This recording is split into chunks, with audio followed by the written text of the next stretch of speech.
Bidang pertanian menjadi salah satu sektor vital di muka bumi ini.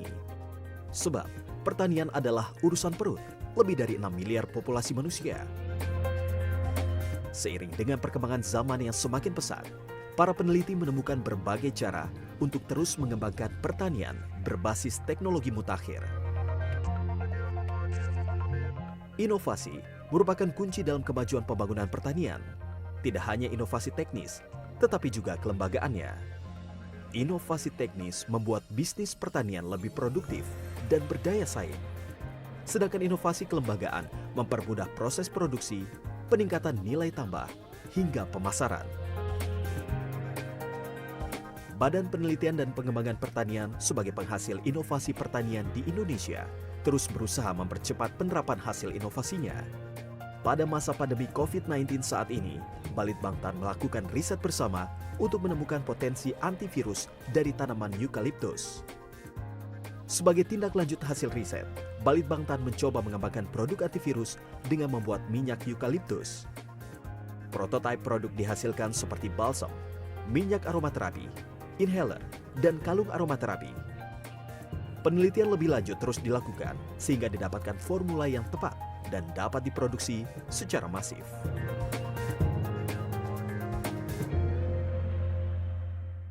Ya, Balitbang Pertanian sebagai lembaga penelitian yang berada di Kementerian Pertanian telah banyak menghasilkan produk dan inovasi. Hingga saat ini Balitbangtan memiliki 422 paten terdaftar serta hasil inovasinya juga dapat dimanfaatkan secara luas oleh masyarakat. Nah, apa-apa saja bentuk hilirisasi inovasi Balitbang? Balitbangtan maksud saya telah hadir di studio CNN Indonesia Kepala Badan Litbang Pertanian Dr. Insinyur Fajri Jufri, dan tentu saja fokus inovasi dan teknologi kita saat ini mau tidak mau juga harus terhadap COVID-19 ya, betul setuju. ya, Pak Fajri. Bagaimana ini dari Balitbangtan sendiri tidak ada istilahnya work from home ya?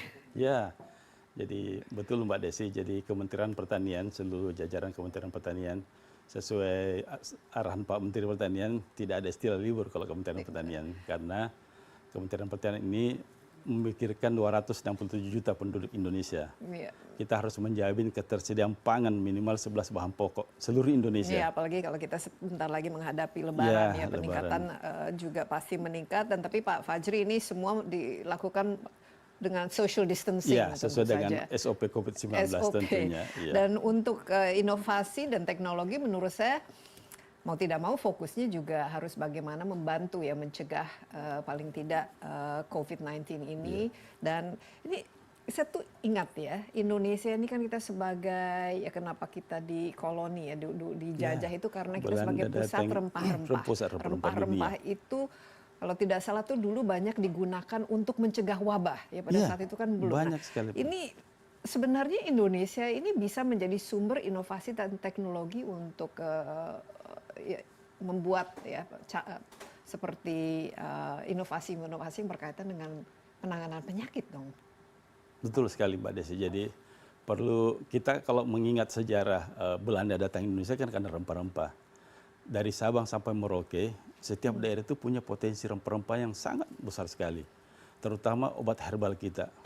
Ini memang yang perlu kita dorong terus-menerus ini, karena dengan kekayaan plasma kita yang dari Sabang sampai Merauke itu, dan tanpa kita sadari banyak plasma kita, bahan-bahan rempah obat herbal gitu, berpindah keluar tanpa kita sadari.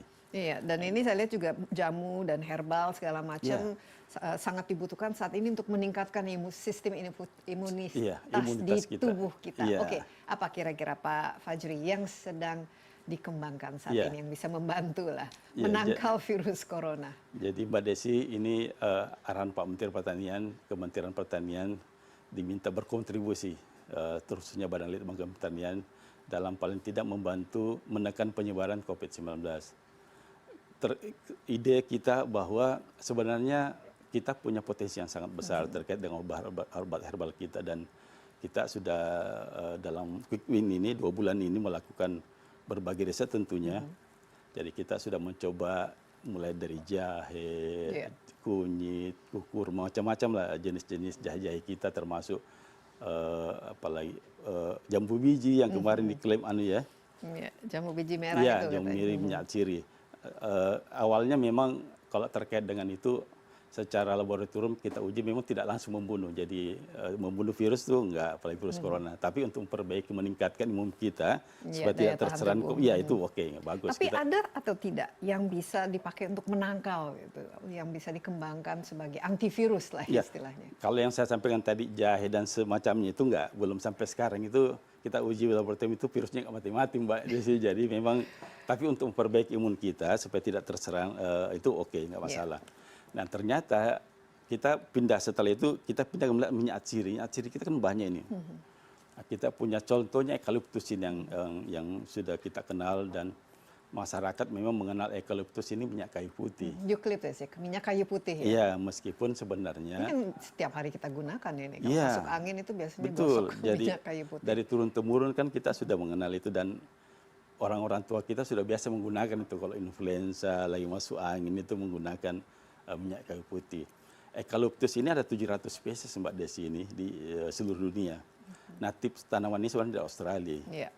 Nah, kita di Indonesia ini yang banyak berkembang di Halmahera dan di Ambon itu minyak kayu putih itu natif spesies kita.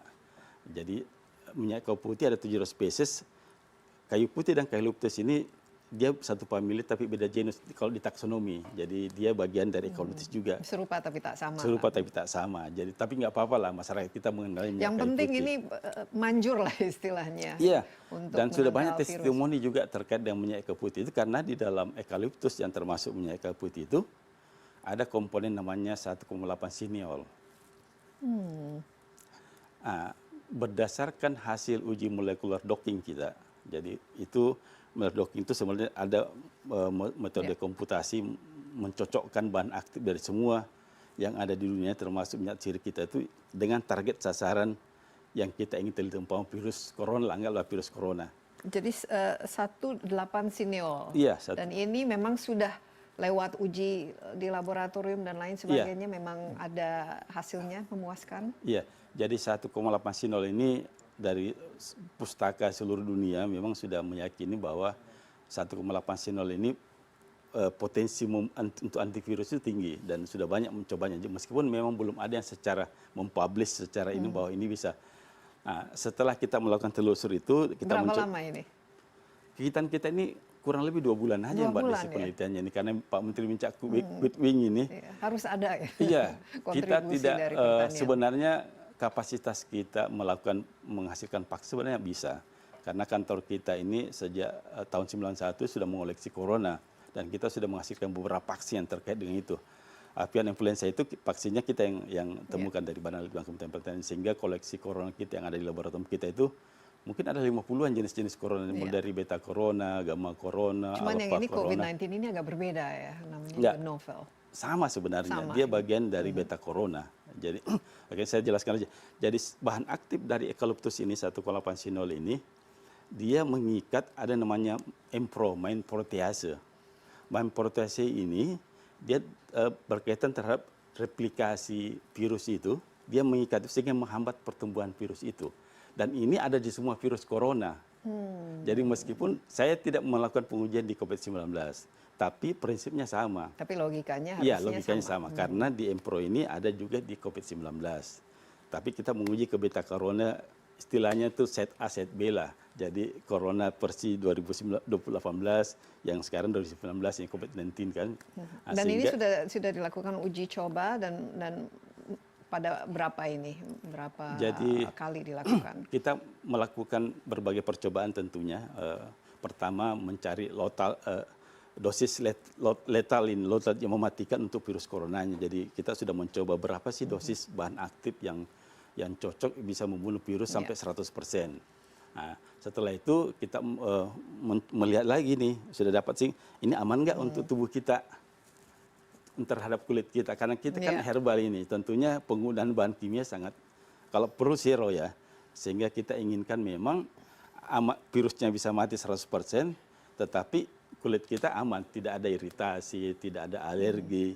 Kita sudah punya komposisi dosis yang aman untuk kulit dan bisa membunuh virus. Dan hasil percobaan kita Mbak Desi, dari serangkaian percobaan yang kita lakukan secara maraton tentunya ini, 80-100% itu bisa membunuh virus influenza H5N1 termasuk virus corona. 80-100%, 100%, jadi ya. cukup tinggi ya. Dan Cukup tinggi. Ini juga excited ini, di luar perkiraan kita juga. Karena kan ini hasil banyak yang kita coba ini ya. Jadi dan yang eukaliptus yang kita coba ini kebetulan memang koleksinya ada tanaman di kantor kita. Kita punya koleksi eukaliptus yang cukup banyak. Oke, ini sangat menarik ya. Kita juga harus lihat ini seperti apa barangnya dan bagaimana kita bisa menggunakannya dan kapan kira-kira dipasarkan. Kita istirahat sebentar ya Pak Fajri, tapi jangan kemana-mana dulu. Insight with Desi Anwar akan segera kembali.